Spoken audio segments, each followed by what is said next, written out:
Aspasie et les bus boulevards que cette exposition a pu avoir lieu, puisque c'est par l'intermédiaire et la collaboration d'Aspasie et des bus boulevards que Patrice Munier était mis en contact avec ces personnes prostituées, ces femmes transgenres et ces hommes.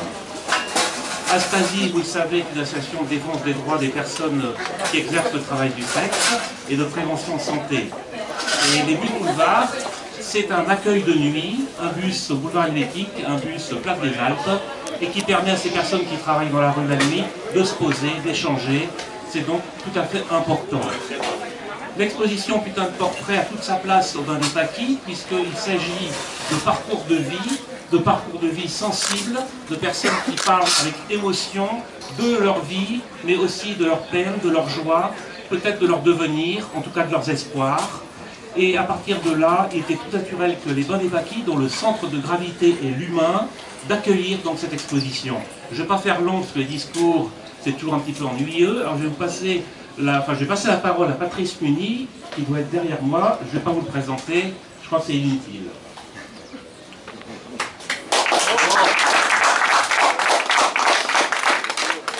Non, c'est vrai que c'est pas une soirée très discours, donc je ne vais pas être long non plus, mais il y aura quand même deux autres personnes qui parleront. Mais j'ai insisté en tout cas avec Igor brièvement. Igor est donc le fils de Griselidis, réal, que la plupart des gens ici connaissent. Il va lire un texte, et d'ailleurs un de ses plus beaux textes figure dans le livre. Et l'autre, c'est Angelina, j'ai la chair des yeux. Où est-ce qu'elle est? Oui, voilà, elle revient. Angelina, qui est la présidente du syndicat des travailleuses et des travailleurs du sexe. Donc c'est une militante, un peu à l'instar de Griselidis. Alors pour ma part, je vous remercie d'être là. Je remercie les Bains des Paquis qui nous accueillir. Ils ont aussi été un partenaire de toute l'opération. Évidemment, Aspasie Boulevard qui nous ont mis en contact. Et je dis dans le livre au départ, c'était dit ici ou là, parce que déjà un certain nombre de choses sont parues. Il n'y a aucune volonté de raconter le monde de la prostitution au sens historique, anthropologique, sociologique, rien du tout. C'est juste des bribes d'histoire, des rencontres, des plaisirs, des moments que je crois être vivants, j'espère, vous le verrez en lisant le livre. Et je précise que toutes les personnes qui parlent dans le livre ont pu relire leurs propos, donc ce n'est pas des portraits volés, ce sont des portraits faits ensemble, et ce sont évidemment des portraits incomplets, parce que ce ne sont pas des vies complètes, il aurait fallu un livre par personnage, mais ce sont comme ça, des petites histoires, mais qui ne sont pas des petites histoires au sens de l'insignifiance, au sens au contraire, je trouve qu'elles signifient quelque chose. Alors voilà, j'ai eu beaucoup de plaisir à écrire ce petit livre, j'espère que vous en aurez à le lire. Je remercie aussi Yvon Satine qui est présent et qui est l'éditeur qui depuis quelques années a le courage de publier un certain nombre de ses livres. D'ailleurs, tout au début, il m'a dit, c'est quoi cette histoire? Et je lui ai envoyé 2 chapitres, il me dit, ah mais c'est très bien, il a même parlé d'émotion. Donc, j'espère que l'émotion sera partagée. Et je vous remercie et je passe la parole à leur fils, c'est Angelina qui est à ma gauche. Angelina, après il y aura encore quelques mots d'Igor. Merci beaucoup, bonne soirée.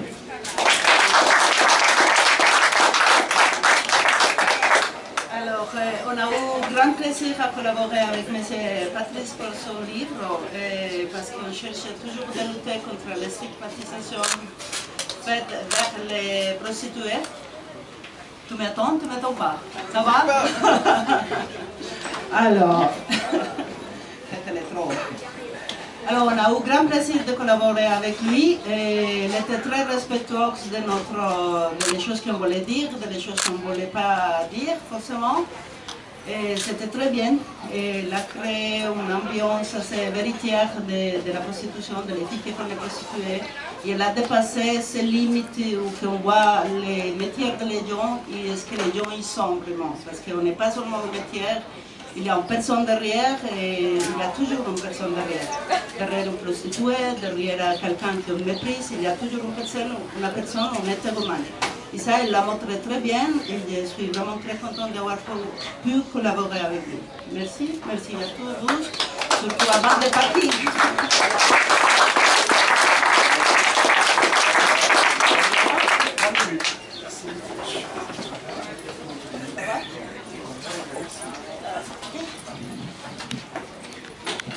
Eh bien, bonsoir, mesdames et messieurs. J'occupe la position un peu particulière de fils de pute. C'est pas un choix qu'on fait dans la vie, c'est quelque chose qui nous arrive et puis après on fait avec. Alors, je ne vous cacherai pas que pendant pas mal d'années, c'était une position qui n'était pas très facile à assumer, à tenir, surtout publiquement comme ça.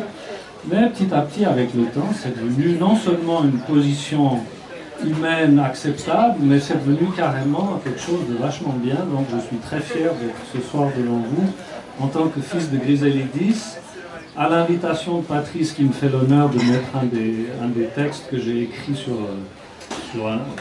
je m'adresse à ma mère comme dans une lettre. C'était Aspasie qui avait lancé cette idée, sauf erreur. Je me suis dit, oui, ça c'est une très bonne idée. J'ai encore jamais écrit de lettre à ma mère depuis son décès, donc il est temps de réparer cet oubli. Ce soir, j'aimerais vous lire un autre texte que j'ai écrit, parce que comme ça, celui du bouquin, vous allez acheter le bouquin pour le lire. Et puis comme je suis aussi artiste, musicien, auteur, compositeur, amuseur, j'étais en France, sauf erreur, il y a 1 année et demie ou 2 ans, parce qu'il y a plein de gens du théâtre qui veulent faire des spectacles sur le personnage de Griselidis et en utilisant son écriture qui est assez extraordinaire. Et cette personne qui faisait une pièce de théâtre quelque part au milieu de la France m'a demandé si j'étais d'accord de me tenir à côté d'un stand où il y avait les bouquins de Griselidis pour si jamais les gens voulaient des dédicaces ou s'ils avaient des questions à poser. Et j'ai dit, ok, pourquoi pas. Je suis bien maintenant, avec un peu d'émotion, mais quand même, ça va. Et puis, les gens, personne n'a osé me parler.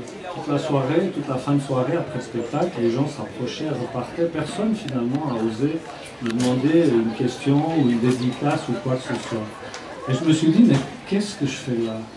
Quel est mon rôle? À quoi je sers dans toute cette histoire? Et je me suis dit, c'est comme si je pouvais dire que je suis toujours et encore le gardien du corps de ma mère. Alors ça m'a donné le titre, et puis petit à petit est venu les idées.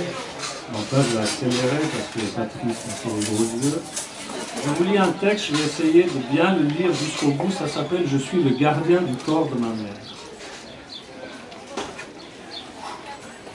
Oui, je suis le gardien du vieux corps de ma mère, dépoussiérant ses rêves, relayant ses combats. Il pâlit dans sa tombe au cimetière des rois, où il est enfermé sans luxe, sans lumière. Oui, je suis le porteur du sacre de ma mère, noblement déprimé et le cœur plein de sang. Actrice, créature, putain et soupirant, me refuse le deuil, l'oubli, la mise en terre. Je ressens moi aussi la blessure sacrée qui sourd au creux du ventre de mes contemporains. Et ce n'est pas un sexe de feu ni de satin, mais le désir amer de se sentir aimé. Et là, nous sommes frères. Elle persiste à lutter.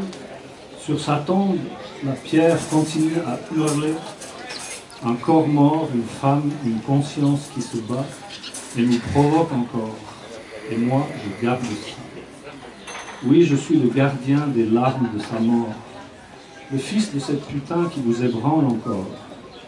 Et ce n'est pas un sexe de feu ni de fumée, mais le désir amer de se savoir aimer.